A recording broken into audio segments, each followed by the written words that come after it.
My parents loved only my brother and sister, the golden children, and when I inherited from my grandfather, they sued me. Hi, Reddit. I guess I need to get this out of my system. My name's Jennifer, I'm 36 now, but for as long as I can remember, I've lived in someone else's shadow. Growing up in my family was like being cast in a play where I was nothing more than an extra. Let me explain. I was born into a wealthy family, huge house, perfectly manicured lawns, the works. My dad was a successful corporate lawyer, the kind who barely slept but always looked sharp in his suits. Mom ran an event planning business, which made her a social butterfly by nature. And then there were my siblings, Adam, the golden boy, and Samantha, the darling of the social scene. And me? I was the quiet, bookish middle child who never quite fit their perfect mold. Adam, my older brother, was the star. By the time he was 10, he was already winning soccer tournaments, and Dad couldn't stop bragging about him. Every weekend, our house would fill with cheers as the entire family sat in the stands watching him play. Adam's going places, Dad would say, puffing his chest like Adam's success was his own. I don't think I ever heard him talk about me with half as much pride.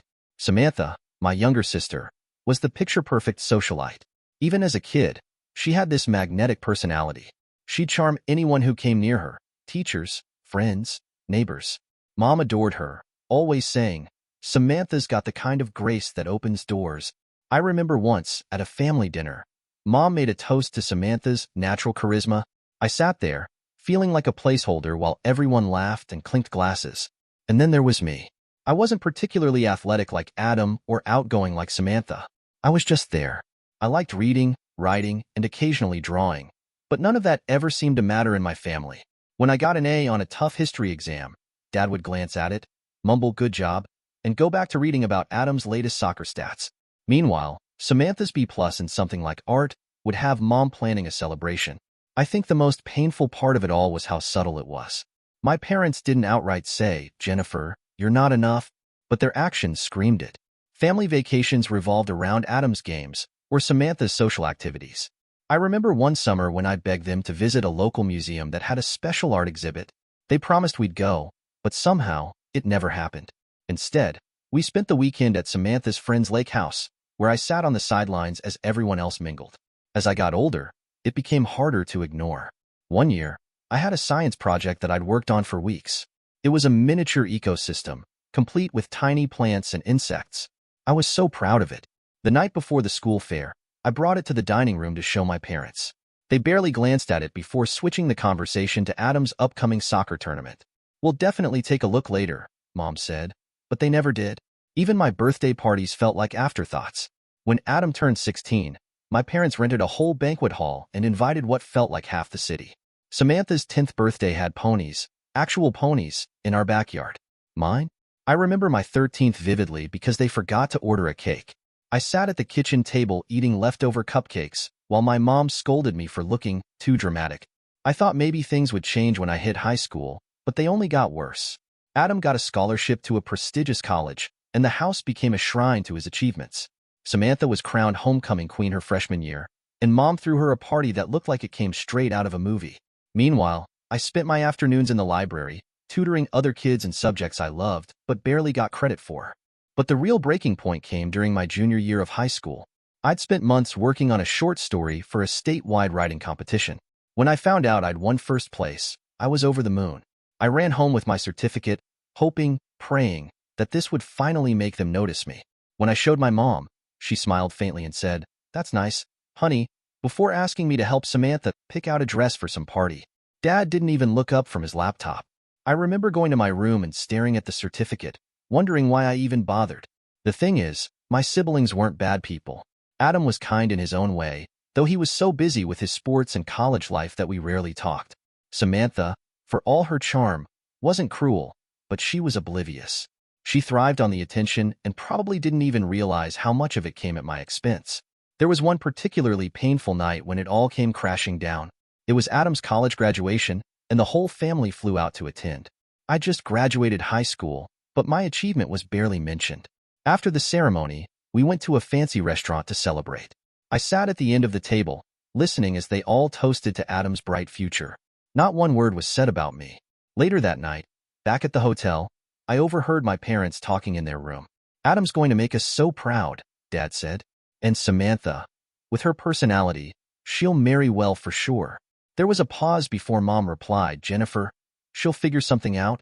I stood frozen in the hallway, those words cutting deeper than anything I'd ever heard. I wish I could say I confronted them or that things got better, but they didn't, not for a long time. I started pulling away, spending more time alone and less time trying to win their approval. I poured myself into my studies, not because I wanted their recognition, but because it was the one thing that made me feel alive.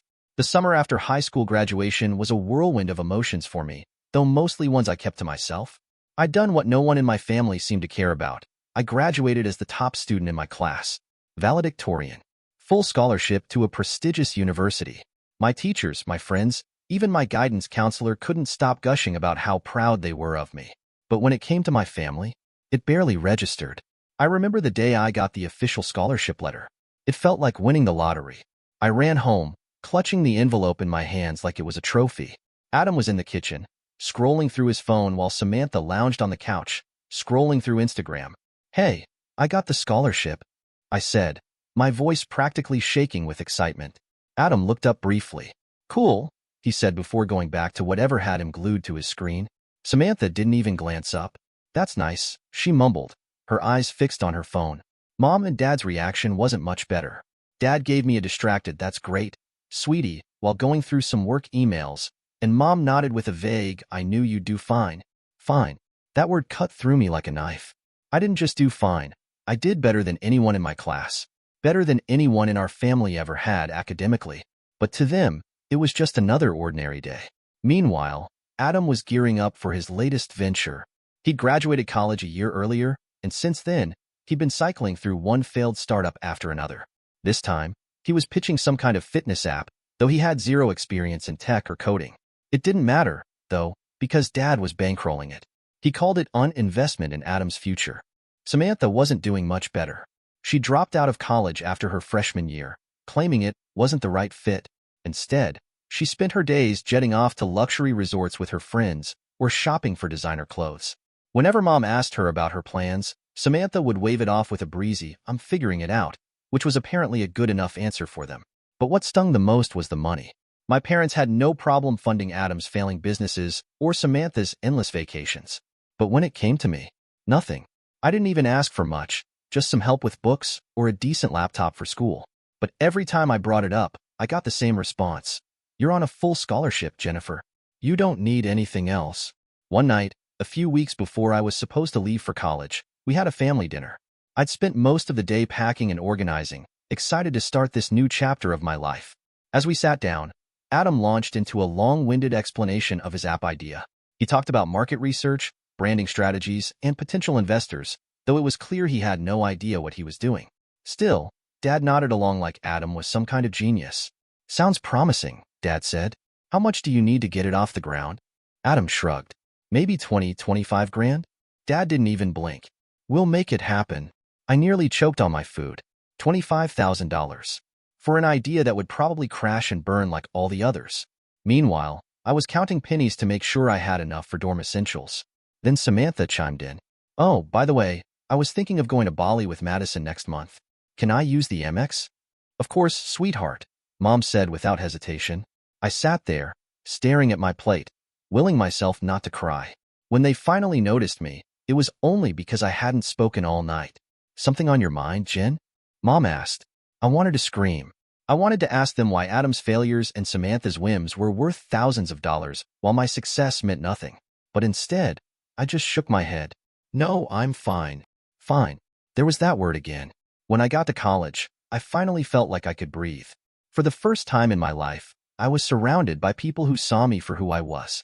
My professors were incredible, my classmates were driven and inspiring, and I felt like I was finally where I belonged. But even then, the shadow of my family loomed over me. One weekend, I decided to go home for a visit. I thought maybe some distance had softened things, that they'd miss me, or at least be curious about how I was doing. Instead, I walked into the same old dynamic. Adam was ranting about how his app wasn't getting enough downloads, blaming everyone but himself. Samantha had just come back from a shopping spree, showing off a new designer bag that probably cost more than my entire semester's worth of books. Mom greeted me with a quick hug before rushing off to take a call, and Dad barely looked up from his laptop. No one asked about my classes, my new friends, or how I was adjusting to college life. It was like I'd never left. But the breaking point came later that evening. I was sitting in the living room, flipping through an old photo album, when I came across a picture of Adam's high school graduation. There he was, standing on stage with a huge grin as Mom and Dad beamed with pride. There were pictures of the party they'd thrown for him afterward, complete with balloons, banners, and a catered dinner. I turned the page, expecting to see something similar for my graduation. But there was nothing. Not a single photo. It was like it hadn't even happened. I confronted Mom about it later. Why aren't there any pictures from my graduation? She looked up from her phone, confused. Oh, I'm sure there are some somewhere. I'll look for them later. She never did. As the years went on, the pattern continued. Adam's app failed, just like I'd predicted. But Dad bailed him out and encouraged him to try again. Samantha burned through money like it was nothing. But Mom always found a way to justify it. And me? I worked 2 part-time jobs while balancing a full course load, because asking for help felt like shouting into a void. Even when I graduated college with honors, it was the same story. I mailed them an invitation to the ceremony, but they didn't come. We're so proud of you, Mom said over the phone. But you understand, don't you? Adam's working on something really big right now, and Samantha's, well, you know how busy she is. I wanted to scream. I wanted to tell her that I didn't understand, that I never had. But I just nodded and said, yeah, I get it, because by then, I did get it. No matter what I achieved, no matter how hard I worked or how much I succeeded, it would never be enough for them. Adam and Samantha could fail over and over again, and they'd still be showered with love and support. But me? I was on my own. When my grandfather, Henry, got sick, everything in my life shifted. He was the one person in my family who had always truly seen me, not just as some background character in Adam and Samantha's spotlight, but as my own person with potential, dreams, and value. At 85 years old, Grandpa Henry had been the quiet backbone of the family. He wasn't flashy or loud like my parents or siblings, but he was kind, sharp, and perceptive in ways they'd never understand. Growing up, I spent a lot of time with him. While Mom and Dad were off fawning over Adam's games or Samantha's latest social events, Grandpa Henry would take me to the library or out for walks in the park. He'd listen as I talked about my favorite books or my latest school projects, always encouraging me, always making me feel like I mattered. I don't think I realized just how much he supported me until he got sick. It started with small things, forgetting where he put his glasses, struggling to get out of bed some mornings. At first, he brushed it off saying, "I'm just getting old, Jenny." But it wasn't long before the family doctor confirmed it was more than that. Grandpa had a serious heart condition, and at his age, it wasn't something they could easily fix. I began visiting him almost daily. He still lived in the old family estate, a sprawling house filled with antique furniture and the smell of cedar. It was quieter than the chaos of my parents' house, and I found solace in being there with him. We'd sit in his study, where the walls were lined with leather-bound books, and talk for hours. Sometimes, he'd reminisce about his younger days, telling me stories about how he built his career and started the family foundation. Other times, he'd just listen as I vented about school or life. One afternoon, as I sat by his side helping him organize some old paperwork, he suddenly brought up the family foundation. It wasn't something I'd ever paid much attention to. I knew it existed, of course. It was this philanthropic entity my grandfather had created decades ago to fund scholarships, community projects, and other charitable causes. But in recent years, it had seemed to morph into something else entirely, something more self-serving for the family. "Jennifer," he said, his voice quieter than usual, "I need to talk to you about the foundation." I looked up from the stack of papers. "What about it?"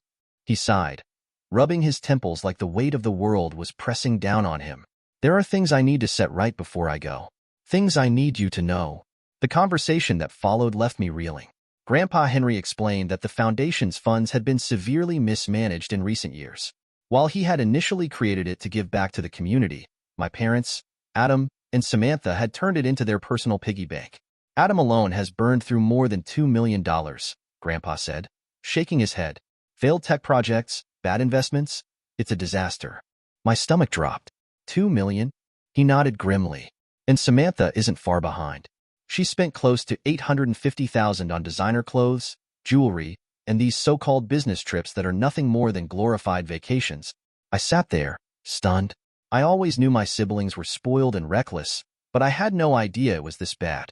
How did they even get access to that kind of money? I asked, my voice rising with disbelief. Grandpa leaned back in his chair, looking tired. Your father. He's been signing off on everything. He thinks they'll eventually get their acts together, but I don't see it happening. I felt a mix of anger and heartbreak. While I'd been scraping by on scholarships and part-time jobs, they'd been bleeding the family foundation dry for their own selfish pursuits. And my parents had let it happen. What about you? I asked. Don't you have control over the foundation? He gave me a sad smile. Not as much as I used to. Your father and Adam pressured me into stepping back a few years ago, saying it was time for the next generation to take over. I trusted them, but clearly that was a mistake. I didn't know what to say. Part of me wanted to march straight to my parents and demand answers, but I knew it wouldn't make a difference. They'd just brush me off like they always did. Over the next few weeks, Grandpa and I spent hours going through the foundation's financial records. The more I learned, the angrier I became. There were lavish expenses disguised as business costs, fraudulent invoices, and outright theft. It wasn't just Adam and Samantha, either. My parents were just as complicit. They'd used the foundation to fund their own lavish lifestyle, from first-class flights to luxury renovations on their vacation home. One evening, as I sat at the dining table in Grandpa's house, surrounded by spreadsheets and bank statements, he looked at me with a seriousness I'd rarely seen before. Jennifer, he said, I need you to promise me something. What is it? When the time comes, I want you to take control of the foundation. Make it what it was meant to be. Promise me you won't let them ruin it any further. I hesitated. The idea of going up against my family was daunting, but I couldn't stand the thought of letting them destroy something that had once been so meaningful to Grandpa. I promise, I said, my voice steady. In the weeks that followed, I noticed a shift in how my family treated me. It was subtle at first. Curious glances, whispered conversations that stopped when I walked into the room. I couldn't figure out what was going on until one day, Adam cornered me in Grandpa's study. What are you and Grandpa always talking about? He asked, his tone accusatory. None of your business, I replied, trying to brush past him. He grabbed my arm, stopping me. Don't play dumb, Jennifer. I know he's been talking to you about the foundation. I yanked my arm free, glaring at him. So what if he has? His expression darkened. You don't belong in this. You've never been part of the foundation, and you never will be. The confrontation left me shaken, but it also fueled my determination. If they thought they could bully me into staying silent, they were wrong. For once in my life, I wasn't going to let them push me aside. Grandpa's health continued to decline, and with it came more tension within the family. My parents and siblings started visiting the estate more frequently, under the guise of spending time with Grandpa, but it was obvious they were just trying to secure their place in his will. The hypocrisy was nauseating. One night, after everyone else had left, Grandpa called me into his room. He looked frail, his skin pale and his breathing labored, but his eyes still held that familiar spark of determination. Jennifer, he said, his voice weak but firm, don't let them scare you. You're stronger than they think. I nodded, tears streaming down my face. I won't, Grandpa. I promise. The family meeting was tense from the start. Grandpa Henry had summoned everyone to the estate for what he called an important discussion about the future of the family foundation. The timing felt deliberate. He was getting weaker by the day, and I knew this was his last stand to set things right. But as the family gathered in the grand dining room, it was clear no one else had any idea what was coming. The room was a blend of forced smiles and thinly veiled suspicion. Dad sat at the head of the table, as always, with his usual air of authority. Mom was next to him, sipping her wine and occasionally glancing at her phone. Adam slouched in his chair, his expression a mix of boredom and irritation, while Samantha scrolled through Instagram, barely paying attention. A few cousins and their spouses filled out the rest of the table, none of them significant players in the foundation, but all eager to stay in Grandpa's good graces. And then there was me. I sat next to Grandpa, the stack of evidence we'd compiled hidden in my bag under the table. My heart was racing, but I forced myself to appear calm. I'd been preparing for this moment for weeks, and I wasn't about to back down. Grandpa began the meeting with a brief speech. His voice was weaker than usual, but his words carried weight. As you all know, the Family Foundation has been a cornerstone of our legacy for decades. It was built to give back to the community, to create opportunities for those in need. But in recent years, I've become deeply concerned about the direction it's taken. There was an awkward silence. Adam exchanged a nervous glance with Dad, while Samantha finally looked up from her phone. To address these concerns, Grandpa continued, I've decided to make some changes. Effective immediately, Jennifer will become co-manager of the foundation. The room erupted. Adam slammed his hand on the table, his face turning red. Are you kidding me? She has no experience. She doesn't know the first thing about managing something like this. Dad frowned but remained calm. Father, with all due respect, I don't think this is the right decision. Jennifer's young, and the foundation requires seasoned leadership. Grandpa held up a hand to silence them. This is not up for debate. Jennifer has proven herself to be responsible and capable.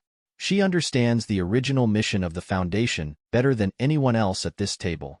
Samantha scoffed, crossing her arms. This is ridiculous. What does she even know about what goes on with the foundation? I felt my anger bubble to the surface, but I kept my voice steady. I know enough to see that it's been mismanaged for years, and I have the evidence to prove it. The room went dead silent. All eyes turned to me as I reached into my bag and pulled out the stack of documents. My hands shook slightly as I placed them on the table, but I forced myself to keep going. These are invoices, bank statements, and expense reports from the past 5 years, I said, my voice growing stronger with each word. They show exactly how much money has been funneled into personal expenses and failed projects. Millions of dollars that were supposed to go to scholarships and community programs have instead been wasted on designer clothes, luxury vacations, and tech ventures that never even got off the ground. Adam stood up, his chair scraping loudly against the floor. This is bullshit. You don't know what you're talking about. I didn't flinch. Oh, I know exactly what I'm talking about. Like the $450,000 you spent on that app that never launched? Or the $80,000 trip to Dubai you labeled as a business meeting? His face went pale, and he turned to Dad. You're just going to let her accuse me like this? Dad didn't respond. His eyes were fixed on the documents in front of him, his jaw tightening as he scanned the numbers. And Samantha, I continued, turning to her. Do you want to explain the $850,000 spent on designer clothes and business trips to Paris and Milan? Because from what I can see, the only business you were conducting was shopping. Samantha's mouth fell open, her face a mix of shock and fury. How dare you? How dare I? I cut her off. How dare you steal from the foundation and the people it was supposed to help? How dare you treat it like your personal piggy bank while Grandpa worked his whole life to build it into something meaningful? By now, the room was in chaos. Adam was shouting over Samantha, who was near tears, while the cousins whispered to each other, clearly enjoying the drama. Mom tried to intervene, her voice high-pitched and frantic. Jennifer, you're being unfair. These things aren't as black and white as you're making them out to be. Unfair? I shot back. What's unfair is that this family has spent years prioritizing greed and vanity over doing what's right. What's unfair is that Grandpa had to sit back and watch everything he built be destroyed. At that moment, Grandpa spoke up, his voice cutting through the noise like a knife. Enough. Everyone fell silent. He looked around the table, his eyes sharp despite his frail appearance. I warned you all this day would come. I've watched you squander opportunities, betray the values this family is supposed to stand for, and treat the foundation like a toy. And now, thanks to Jennifer, we have the proof. He turned to me, his expression softening. You've done well, Jennifer. You've shown more courage and integrity than anyone else in this family. Tears welled up in my eyes, but I blinked them away. Thank you, Grandpa. The meeting ended shortly after, with Grandpa laying out the steps for transitioning control of the foundation. Adam and Samantha stormed out, slamming the door behind them, while my parents stayed behind to argue with Grandpa in hushed tones. I stayed quiet, letting them have their moment. I'd said what I needed to say. As I left the estate that evening, I felt a strange mix of emotions: relief, anger, sadness. I knew this was just the beginning of a long and difficult fight, but for the first time, I felt like I had a real chance to make things right. And no matter how hard they tried to stop me, I wasn't going to back down. The days after the family meeting were some of the most intense of my life. Grandpa had kept his word. He'd made it official that I was now co-manager of the family foundation. Despite the shouting and threats from Adam and Samantha during the meeting, the paperwork had already been signed, and legally, they couldn't stop it. But that didn't mean they wouldn't try. The first step was to freeze all unnecessary expenses. Grandpa and I had discussed this extensively in his study during the weeks leading up to the meeting. The foundation's financials were hemorrhaging money due to years of reckless spending, and if we didn't act fast, there wouldn't be anything left to save. As soon as I was granted co-manager status, I contacted the foundation's legal team, accountants, and financial advisors. To my surprise, not all of them were loyal to my father or siblings. A few of them had been quietly hoping for change. One of the most helpful allies I found was an older accountant named Walter. He had worked with the foundation for nearly 20 years and had seen firsthand how the misuse of funds had spiraled out of control. "It's about time someone stepped in," he told me during our first meeting. "I've been biting my tongue for years, but this can't go on." Walter helped me identify every frivolous expense, from Samantha's endless business trips to Adam's ridiculous tech projects. We froze all credit cards associated with the foundation, terminated contracts with vendors that served no real purpose, and put a halt to any new expenditures until further notice. Of course, this didn't go unnoticed. The first phone call came from Samantha. "What the hell are you doing, Jennifer?" she demanded, her voice shrill and accusatory. "I tried to book a flight, and my card was declined." "That's because the foundation isn't funding your vacations anymore," I replied calmly. "They're not vacations, they're networking opportunities," she screeched. "Samantha, I've seen the receipts. You're not fooling anyone." She hung up on me, but it wasn't the last I'd hear from her. Adam was next. He showed up at the foundation's office unannounced, barging into my temporary workspace with a fury I'd never seen before. "You think you can just take over and shut everything down?" he snarled, slamming his hands on my desk. "I'm not shutting anything down," I said, keeping my voice steady. "I'm cleaning up the mess you've made." He leaned in closer, his face red with anger. "You don't know what you're doing, Jennifer. You're going to ruin this family." "No," I shot back, meeting his glare. "You already did that." Adam stormed out, but I knew this was far from over. Within days, both he and Samantha had lawyered up. They were suing me, claiming that I had no right to freeze their access to foundation funds. Their argument was flimsy at best. Everything I'd done was within the scope of my authority as co-manager, and I had the documentation to back it up. Still, the lawsuit was a clear sign that they weren't going to let this go without a fight. Thankfully, Grandpa had anticipated this. Before the meeting, he'd worked with his own attorney, a sharp and no-nonsense woman named Evelyn Grant, to put legal safeguards in place. Evelyn had been handling the foundation's legal matters for years, and she knew its bylaws inside and out.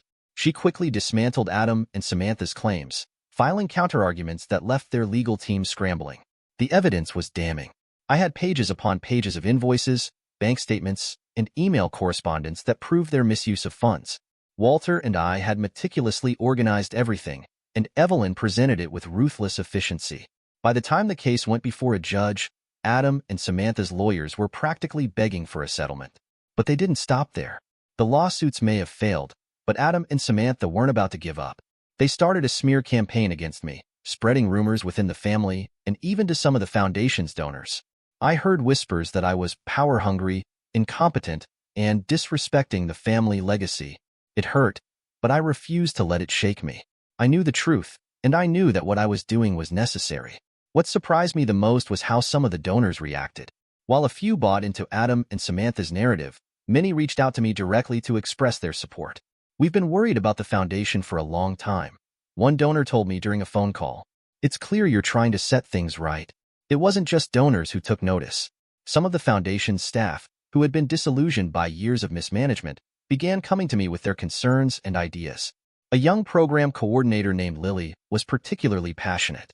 She joined the foundation with dreams of making a difference, only to be sidelined by Adam's and Samantha's antics. "I've seen so many great projects get overlooked because the budget was being wasted," Lily told me one afternoon. "If you're serious about turning things around, I want to help." Her enthusiasm was infectious, and together, we began brainstorming ways to refocus the foundation's efforts. We prioritized funding for scholarships, community programs, and small businesses, exactly the kinds of initiatives Grandpa had intended to support. It wasn't easy, but for the first time in years, it felt like the foundation was on the right track. Meanwhile, my relationship with my parents deteriorated even further. Mom refused to take sides, insisting that she just wanted the family to get along. Dad, however, was furious.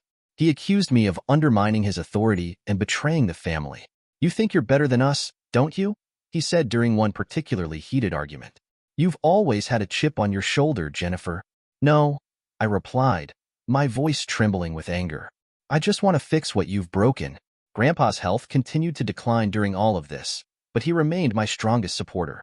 Even on his worst days, he'd call me into his study to check on my progress. "You're doing the right thing," he'd say, his voice weak but firm. "Don't let them wear you down." One evening, as I sat by his bedside, He took my hand and looked at me with a mixture of pride and sadness. You've always been the one who could see things clearly, Jennifer. I just wish I'd realized it sooner. Tears welled up in my eyes, but I managed a small smile. You've always believed in me, Grandpa. That's what matters. When Adam and Samantha's lawsuits were officially dismissed, it felt like a weight had been lifted. They still found ways to make my life difficult. Petty comments, passive-aggressive emails, and the occasional veiled threat. But their power over the foundation was gone. For the first time, I felt like I was in control, not just of the foundation but of my own life. As I walked into the foundation's office one morning, greeted by the staff who had started to trust me, I realized something important. This wasn't just about money or power. It was about doing what was right. And no matter how hard my family tried to stop me, I wasn't going to give up. After the chaos of the lawsuits and the fallout from freezing the foundation's unnecessary expenses, I thought things couldn't possibly get worse. But I was wrong. Grandpa Henry, frail but as sharp as ever, called me into his study one afternoon. The air in the room felt heavier than usual, as though something monumental was about to happen.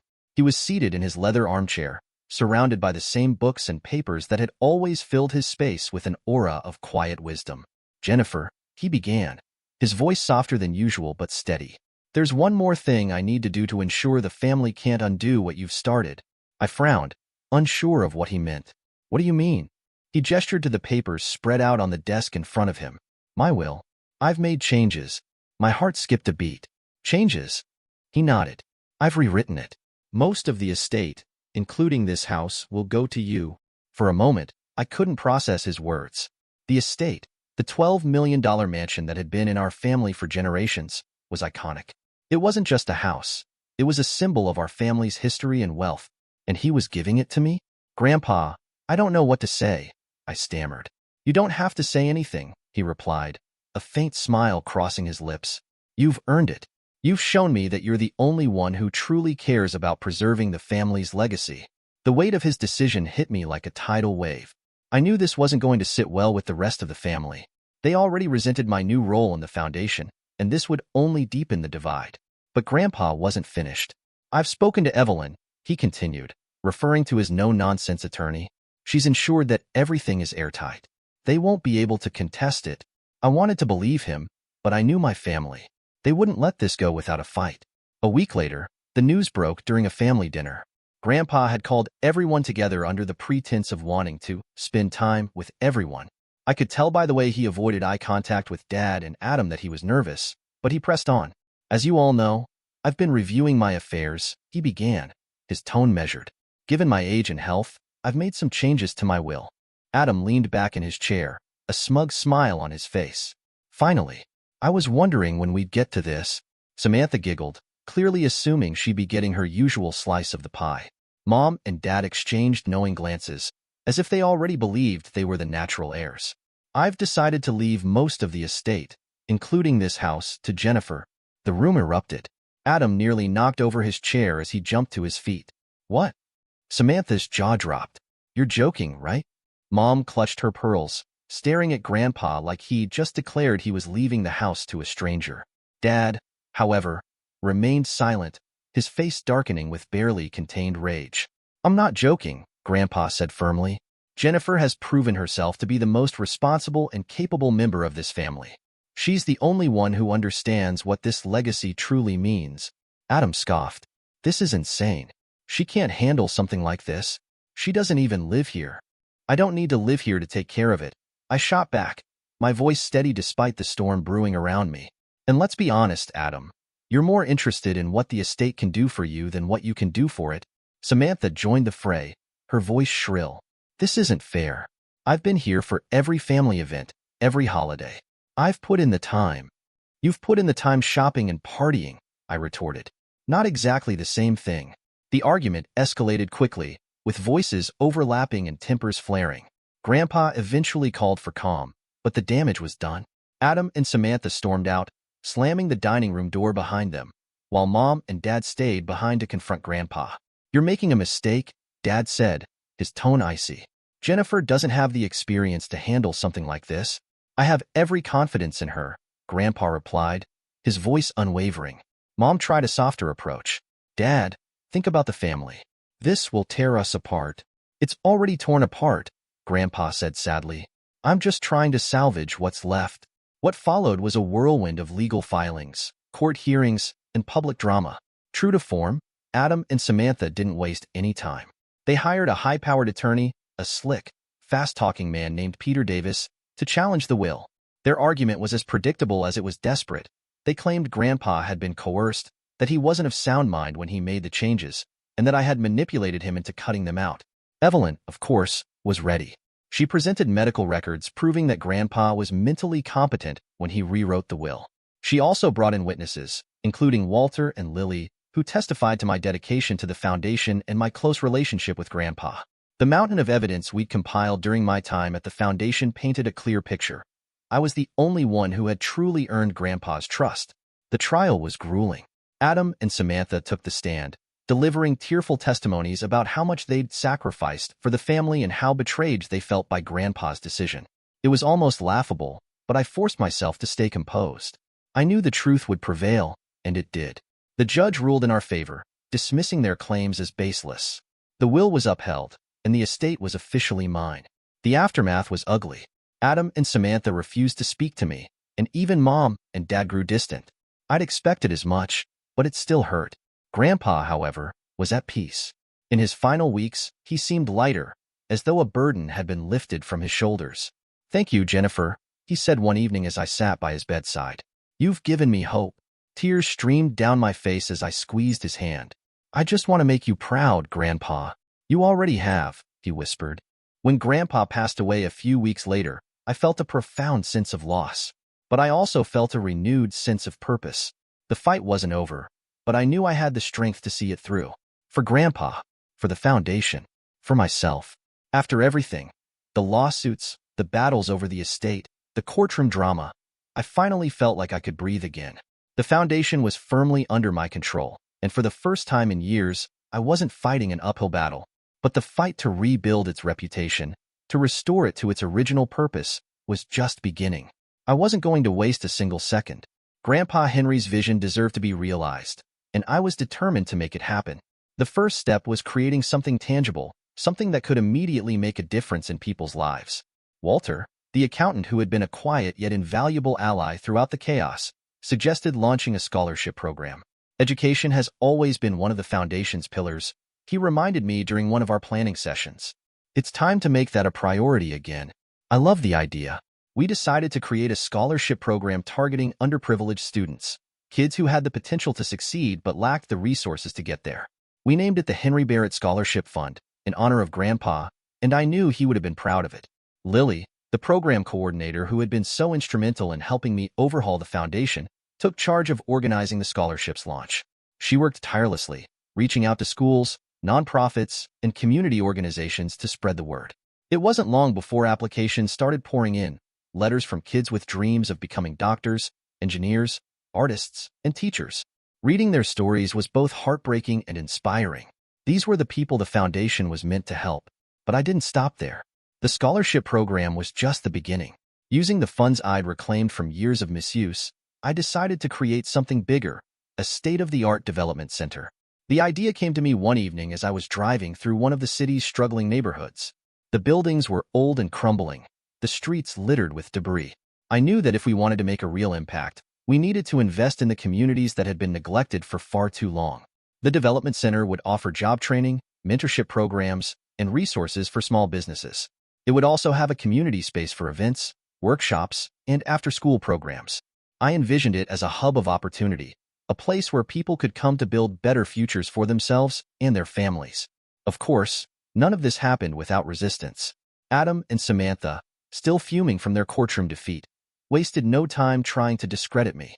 They turned to the press, giving interviews where they painted me as a ruthless opportunist who had manipulated Grandpa in his final days. "She's tearing this family apart," Samantha declared during one particularly melodramatic segment on a local news station. It might have worked if they hadn't been so sloppy with their own reputations. As the scholarship program and development center began gaining traction, journalists started digging into the family's past. It didn't take long for the media to uncover the lavish spending, the failed startups, and the blatant misuse of foundation funds. Articles with headlines like "The Barrett Family's Fall from Grace" and "Inside the Scandal of a Squandered Fortune" began circulating, painting Adam and Samantha as symbols of entitlement and greed. Meanwhile, the public response to my initiatives was overwhelmingly positive. Local news outlets covered the launch of the scholarship program, highlighting the stories of the students we were helping. One girl, Maria, stood out in particular. She was a high school senior who had dreams of becoming a nurse but had almost given up on going to college because her family couldn't afford it. When she received one of the first Henry Barrett scholarships, she burst into tears during the award ceremony. "I never thought something like this could happen to someone like me," she said, her voice trembling. "Thank you for believing in me." Moments like that made all the struggles worth it. The development center, too, became a beacon of hope. At the grand opening, people from all over the city came to see what we'd built. There was a ribbon-cutting ceremony, and I was asked to give a speech. Standing in front of the crowd, I felt a mixture of nerves and pride. "This center isn't just about buildings or programs," I said, my voice carrying over the crowd. "It's about people. It's about giving everyone a chance to succeed, no matter where they come from or what challenges they've faced. This is what my grandfather believed in, and this is what we'll continue to fight for." The applause was thunderous. For the first time in my life, I felt like I wasn't standing in someone else's shadow. I was finally making my own mark. Of course, Adam and Samantha weren't done scheming. Their latest stunt was to organize a protest outside the development center, claiming that I was using Grandpa's legacy for personal gain. They hired a small group of people to hold signs and chant slogans, but it backfired spectacularly. Most of the protesters didn't even know what they were protesting, and when reporters showed up, it became clear that Adam and Samantha had orchestrated the whole thing. The story quickly turned into another PR disaster for them, adding to their already tarnished reputations. As the months went on, the scholarship program and development center continued to grow. We expanded the scholarship fund, adding new categories for trade schools and vocational programs. The development center launched a mentorship initiative that paired young entrepreneurs with experienced business leaders, creating opportunities that hadn't existed before. Every success story felt like a victory, not just for the foundation but for Grandpa's vision. Even as I poured my energy into these projects, the fractures in my family remained. Mom still called occasionally, her tone always tinged with guilt and hesitation. Dad refused to speak to me, his pride too wounded to acknowledge that I'd proven him wrong. Adam and Samantha, predictably, doubled down on their bitterness, retreating into their own worlds of denial and self-pity. I'd be lying if I said it didn't hurt. There were nights when I lay awake, wondering if I could have handled things differently, if there was a way to rebuild the bridges that had been burned. But then I'd think about Maria, about the people walking through the doors of the development center every day, and I knew I was doing the right thing.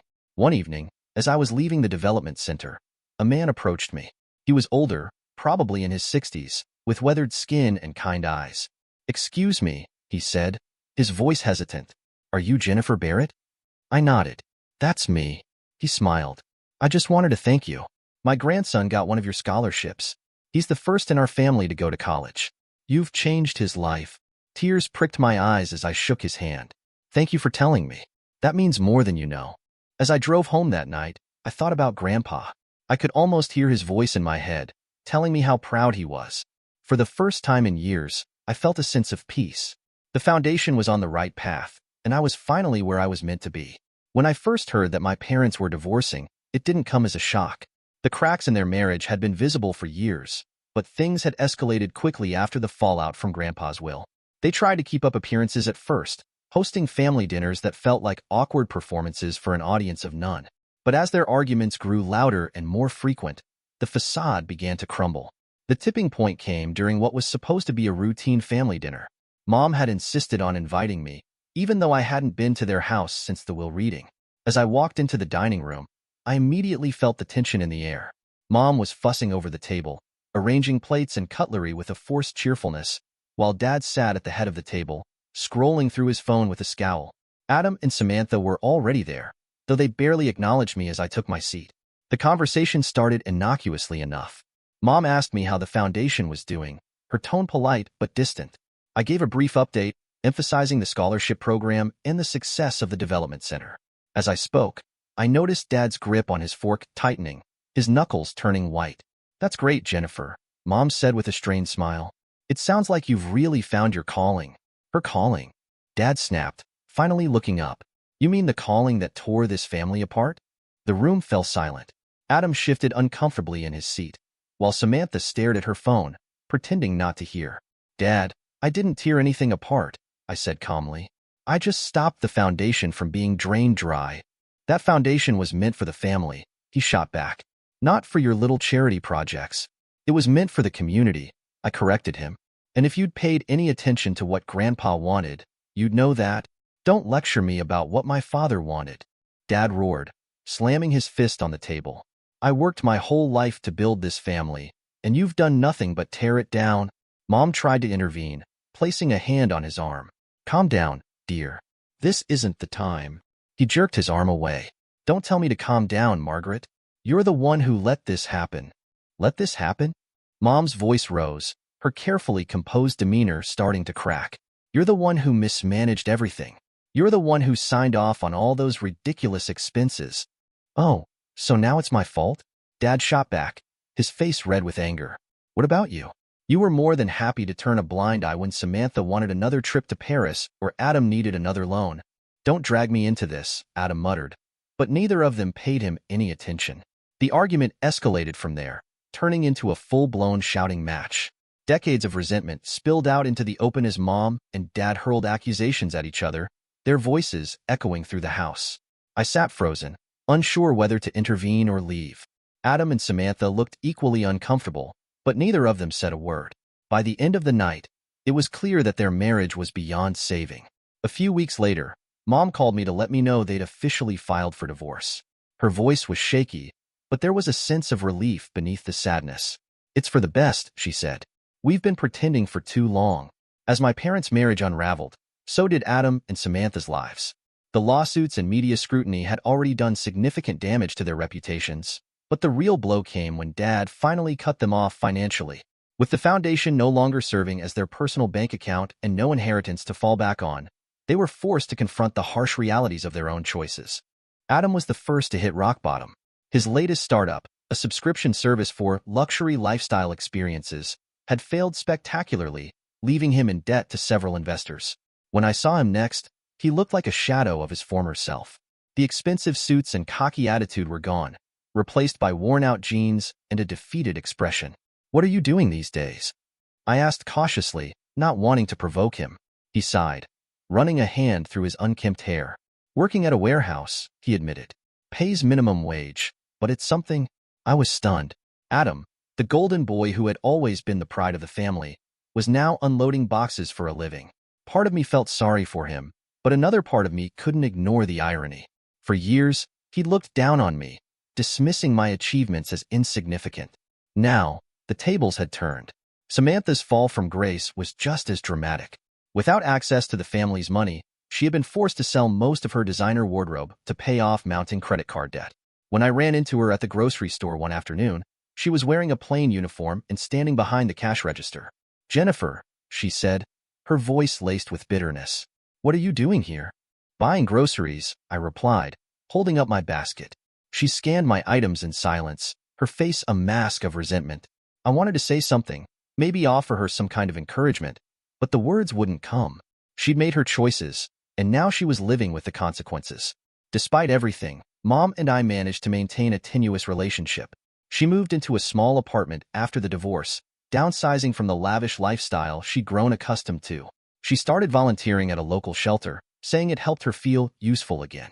I could tell she was struggling, but she never asked me for help. Maybe she was too proud, or maybe she felt she didn't deserve it. Dad, on the other hand, disappeared from my life entirely. I heard through mutual acquaintances that he'd moved to another state and was trying to rebuild his career, but he never reached out to me. Part of me was angry, but another part of me felt relieved. Our relationship had always been strained, and I wasn't sure there was anything left to salvage. As for me, I poured myself into my work with the foundation. The scholarship program expanded, helping dozens of students each year, and the development center became a thriving hub of activity. Every success story felt like a small victory, a reminder that I was doing the right thing. One day, as I was leaving the office, I received a letter from Maria, the girl who had received one of our first scholarships. She just graduated from nursing school and wanted to thank me for giving her the opportunity to pursue her dreams. Her words brought tears to my eyes. I hope I can make a difference in someone's life, just like you made a difference in mine, she wrote. In that moment, I realized that all the pain and conflict had been worth it. My family may have broken apart, But from the pieces, something new and beautiful had emerged. And that was enough.